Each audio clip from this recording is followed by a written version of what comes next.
अजीज दोस्तों और बुजुर्गों, हिम्मत मत हारो, मायूस मत हो। याद रखो, सलाहुद्दीन अय्यूबी को जानते हो? जानते हो सलाहुद्दीन अय्यूबी को? तो सलाहुद्दीन अय्यूबी का वाकया कि सलाहुद्दीन अय्यूबी को आकर किसी ने कहा कि उस मस्जिद अक्सा और बैतुल मुक़द्दस को हासिल करने के लिए दुश्मन की फौजें कश्तियों से आ रही हैं हजारों की तादाद में। तो सलाहुद्दीन अय्यूबी परेशान हो गया। तो सलाहुद्दीन अय्यूबी रहमतुल्लाह अलैह ने रात के अंधेरे में तहज्जुद गुजारता सलाहुद्दीन अय्यूबी रहमतुल्लाह अलैह। सलाहुद्दीन अय्यूबी ने रात में जानिमाज बिछाई, अल्लाह के आगे सर्वसजूद हो गया और गिड़गिड़ा कर रो कर अल्लाह से दुआ कर रहा था, या अल्लाह हम कमजोर हैं, या अल्लाह बचा ले हमको। ये जो हजारों की तादाद में कश्तियां आ रही हैं मुझे बर्बाद करने के लिए, अल्लाह तू बचा ले।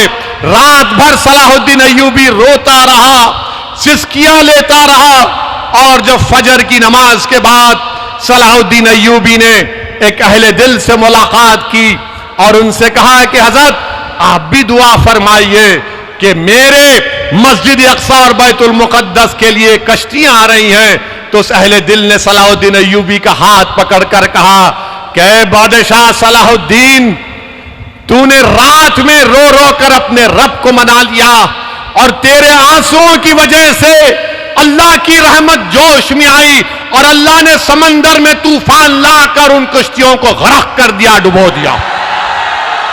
तो नौजवानों, अल्लाह को राजी करना है। अल्लाह को राजी करोगे? इंशाअल्लाह बोल रहे तो कैसे राजी करोगे? नमाजें पढ़ोगे, मस्जिदों को आबाद करोगे, जुल्म नहीं करोगे, किसी को नहीं मारोगे, मगर जिद्दोजहद करोगे, उठोगे, लड़ोगे। अगर कोई तुम पर जुल्म भी करता है तो बोलना हस्बुनल्लाहु निअमल वकील व निअमल मौला व निअमल नसीर। और मेरे अजीज दोस्तों और बुजुर्गों, याद रखो मेरी इस बात से, अगर हम अल्लाह के रसूल सल्लल्लाहु अलैहि वसल्लम के उम्मती हैं, उनके गुलाम हैं, तो उम्मीद मत तोड़ो नौजवानों, उम्मीद मत छोड़ो, उम्मीद को अपने हाथ से जाने मत दो। याद रखो, उम्मीद मर्द मोमिन है खुदा के राजदानों में। उम्मीद को कभी मत छोड़ो, उम्मीद को जिंदा रखो।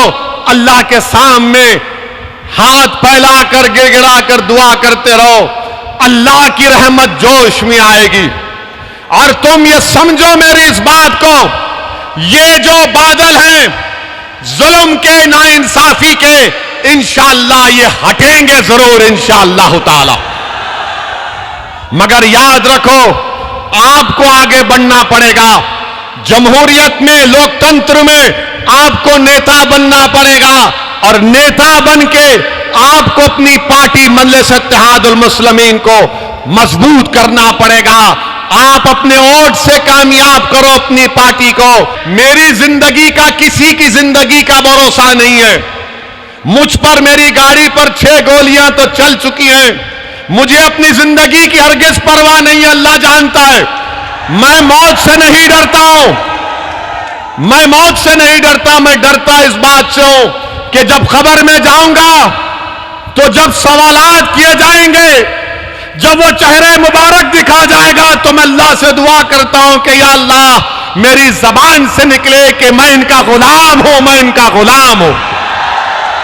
मुझे खौफ इस बात का है कि जब हिसाब किताब का दिन होगा, कहीं मेरे अमाल में कमी ना पड़ जाए। मैं इसीलिए काम कर रहा हूं, अल्लाह जानता है मेरे हाल को, मेरी नीयत को। हिम्मत मत हारो नौजवानों, मायूस मत हो, अपनी लीडरशिप को बनाओ। एक वैक्यूम है इस पूरे भारत में, इस देश में, हमारे वतन अजीज के लिए हमने आजादी के लिए अपना सब कुछ कुर्बान किया, मगर आज हम आजादी के 75 साल मना रहे। बताओ मेरे अजीज दोस्तों, जो मुझ पर उंगलियां उठाते, मुझको गालियां देते हैं, दो, मगर बताओ आज ये मुसलमानों का हाल क्यों है? बताओ मारा है। मेरे अजीज दोस्तों और बुजुर्गों, आपने लीडरशिप पैदा नहीं की। अगर मैं खराब हूं तो तुम अच्छे बन जाओ खुदा के लिए, मगर एक पॉलिटिकल वैक्यूम को, खला को खत्म करो, पुर करो। ये देश के लिए अच्छा है, भारत के लिए अच्छा है जब मुसलमानों की एक लीडरशिप होगी। जब लीडरशिप होगी तो वो लोगों को समझाएगी कि ये रास्ता नहीं, ये रास्ते पर चलो। इसीलिए आपसे अपील कर रहा हूं कि आप मेरे इस पैगाम को समझो। जो लोग आकर आपसे कहेंगे कि ओवैसी वोट काटने आया है, ओवैसी फुला बी टीम है, उनकी बात का हरगिज यकीन मत करिए। उनसे कहिए भारत की पार्लियामेंट में हमारे 2 दीवाने हैं। 540 के ऐवान में 2 दीवानों में से अगर एक शेरवानी खड़े हो जाता तो सबको परेशानी शुरू हो जाती है।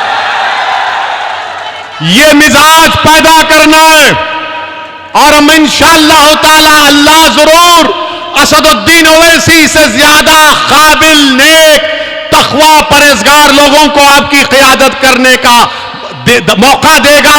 मगर आपको बनना है मेरे भाई। कोई आसमान से नेता नहीं आने वाला है, कोई जमीन से निकलकर नहीं आने वाला है। आपको नेता बनना है। नौजवानों, तुमको लीडर बनना है ताकि आने वाले 10-15 साल में असदुद्दीन ओवैसी जब बूढ़ा हो जाएगा, अगर जिंदा रहेगा, तो मैं देखूंगा कि तुम उस नौजवान का नाम लेकर कह रहे हो कि ये हमारी ताकत है, ये हमारी भारत के लोकतंत्र में उम्मीद है।